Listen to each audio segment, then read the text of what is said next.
Welcome to 10 Minutes With. It's a podcast for people who want to listen to podcasts but don't have all day.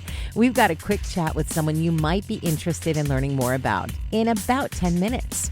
In this episode, we're getting to know one of your family life radio hosts. Melanie Coe is a wife, a mom, and a pretty new radio host. Most importantly, she's a daughter of the king. Balancing it all is an art form. How did you decide you wanted to be on the radio? I don't really feel like it was my decision, so that's kind of the funny thing. Like, I'm walking in the back hall. I think Rick had just asked everybody to pray for a radio person, so I'm bebopping back to my desk, having just a great day because I loved my job, and I just felt like a little nudge from the Lord say, pray that you'll be on the radio. And I was like, why would I ever do that? That's so weird. Such a strange thing to pray. I don't have any desire to really be on the radio. So, of course, I did. I was like, Lord, okay, if this is your will, then you do it. I don't know what you want, but you got it. So, but I didn't tell anyone. I really didn't want people thinking that, oh, Mel just wants, to get on the radio.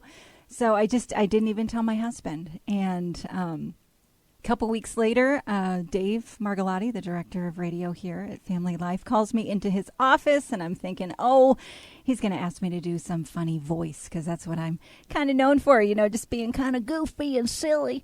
He calls me in, sits me down, and says, what do you think about being on the radio? And I kind of felt seen. One of those moments when you're hiding a secret and somebody finds out. That's what it felt like. Like, oh, no. Were you talking to God? And, it was really scary, really a lot of fear that was brought into my life from it, but a lot of overcoming also happened through it. So I'm really thankful that the Lord orders your steps, the Bible says. He is the one that has ordered my steps throughout my life. I've moved 32 times, lived in 8 different states. I wouldn't have planned that for my life. But God knows best. And so, yeah, it's pretty exciting when you live according to his plan. Some people might be surprised, but people who are kind of goofy like you probably won't be, that it's a little bit of a defense mechanism for maybe not the most idyllic childhood. I remember 7, 8 years old, people telling me I should be a comedian. You should be a comedian. What is usually the past of comedians is not a happy childhood. And it was just kind of weird. I had a good childhood, but it was also a very be perfect childhood. So my family kind of had a his, mine, and ours family. My dad had kids, my mom had kids. Then they had me. So I'm kind of like this glue that stuck the family together. So the kids, all of us, there's 8 kids in the family. I'm one of 8. I'm the baby of 8. So we were all together, and we just had, we love each other. Like, there is no I'm half to you or I'm step brother. We are just family. And I think we were just forged in the fire of turbulent times. And it's not an idyllic place to be, but man, is there love for each other, and there is like a fight for each other. The parents were kind of on the outside of that, but I love my parents. I have a good relationship with them, and I'm so thankful for them. But it was definitely a hard time. And for me, laughter. Oh, there is just nothing like the sound of laughter. Making someone laugh is just one of the most joyful things in my life. And I think it definitely stems from just seeing the hardship of being together, but also just the joy when we would just laugh. And I think that's what happens when you kind of just get forged in hard times. You find the joy. Now you're on the other side of that because you're a mama. What is your most memorable motherhood moment? I have a lot of memorable mom moments, but the one that kind of changed my course, my trajectory of being a mom, I kind of have a authoritarian style. I'm kind of like... Are you a bossy mom? I'm kind of bossy, strict and like lay down the law. And I forgot that my kids didn't grow up in my household when I was a kid. I was used to that, but they weren't. They had a different mom. I was a funny mom. I was a goofy mom. I was a playful mom. My mom wasn't like that. And so for me to go from being playful and goofy and then being like, you did not, toe the line. It was just real stark for my kids, a stark difference. And so I think it was four or six, my 4 or 6-year-old, he came up to me one day and he said, Mommy, don't be mean at me. I don't like when you use your mean voice. And it just opened my eyes that why am I doing this? Why am I following the same pattern that I was shown? I don't have to do that. These kids don't need a mom like that. So my 6-year-old changed the whole trajectory of who I was. At that point, my 10-year-old was kind of struggling to communicate with me, and the Lord just really revealed to me, you need to journal to her because you guys aren't communicating. And I can't tell you how just that time frame of my life, realizing I can communicate differently to my kids and they will know my heart. And that's what I want, right? I want them to know my heart. I don't want them to know this mean mommy who comes and is angry just because they're not doing the right things at the right times. I want them to know my heart. Those moments in my life of just realizing you don't have to do things the same way they were revealed to you, they were shown to you, they were done to you. You can do them in a more connective way. And so I'm just really thankful that my 6-year-old was brave enough to come to me and say those words. We're talking with Melanie Coe, one of our radio hosts at Family Life. She's pretty new to being on the air. Is there something else new you'd like to try now? New things are interesting. You would think I would be like a person who looks for new things because I've moved so much and I adapt really well to new environments, new things that, when I've moved to different places, it's like, okay, where's the shopping? Where am I going to get my groceries? Where am I going to do all these things?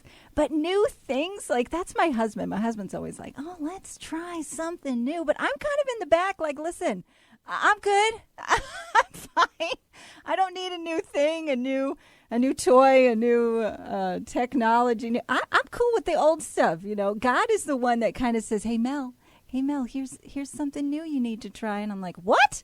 Why do I have to do that? Is that written on something that I'm supposed to try new things? But, it keeps you young, keeps you fresh, keeps you smelling good, probably, when you try new things. So I never get to be in the studio with you and Randy. It's so sad. When a certain Family Life song comes on that you just have to sing along with, what song is it? Probably When I Fall is just so beautiful by Katie Nicole. And I just love just her voice and just the connection to that song. Because, man, we all are in a place where we know we fall, but God is going to catch us when we fall. It's just such a beautiful reminder and just encourages my heart every time I hear it. What subject could you talk about without any notes or any preparation for like 30 minutes straight? I mean, I could tell story after story of God's amazing way that he has taken me through my life, with my kids, with growing up, with having to forgive, and learning how to do that in a positive, healthy way with the people that hurt you, and just seeing him move in my life in ways that I just never would have thought possible. It just always surprises me when I look back at my life and I'm just like, man, Lord, you're so weird, but you're so good and you're so kind. And you do things in ways that are so personal, that just were for me and things that I needed to know so that I could grow. Like when I was wanting to get married, I made this whole rule for myself that I wasn't going to date for 4 years. And when I met my husband, Rodney, he said, I'll wait. And I was like, oh, you'll wait 4 years for me? I'm so thankful that God is the one that orders your steps because he is the one that knows you best. And marriage, I could talk a long time about marriage and the difficulties of different people. We don't do arranged marriages in America. But, I think that God does arranged marriages because he puts you with someone who is not like you. And there is a reason for that. And man, that time of the 21 years that we've been together and getting to know him and learning to love him, this different, totally opposite person than me, is hard. But, when I do follow the Lord and do what he tells me to do, because a lot of times I'm like, Lord, I don't know how to love this man. I don't know how to do this whole life together. He'll give me just this little teeny tiny thing to do, and I'll do it. And I won't know why. And it will be so confusing to me because it doesn't make sense to my brain. But to my husband, it mattered. I have just learned that God knows best. And man, when you follow him, story after story after story follows you. And those experiences that you have, you get to share those with others because that's all you have, right? You may not have all the smarts in the world. I can't talk about astrophysics. I can't talk about science. I can't talk about a lot of things, but I can tell you some stories. You can listen to Melanie during Middays with Randy and Nell from 10 to 3 weekdays on Family Life. Thanks for listening to 10 Minutes With. Did you know we offer a variety of podcasts? Get up to date with Family Life news or enjoy some family time with Family Life kids. There's If That Makes Sense, a Family Life original podcast where they talk about what life is really like as a Christian in your 20s. And Can't Say That on Christian Radio, a podcast of topics we would talk about on the air if we could. And maybe we should. They're all free and on demand at familylife.org. Just click podcast in the radio menu.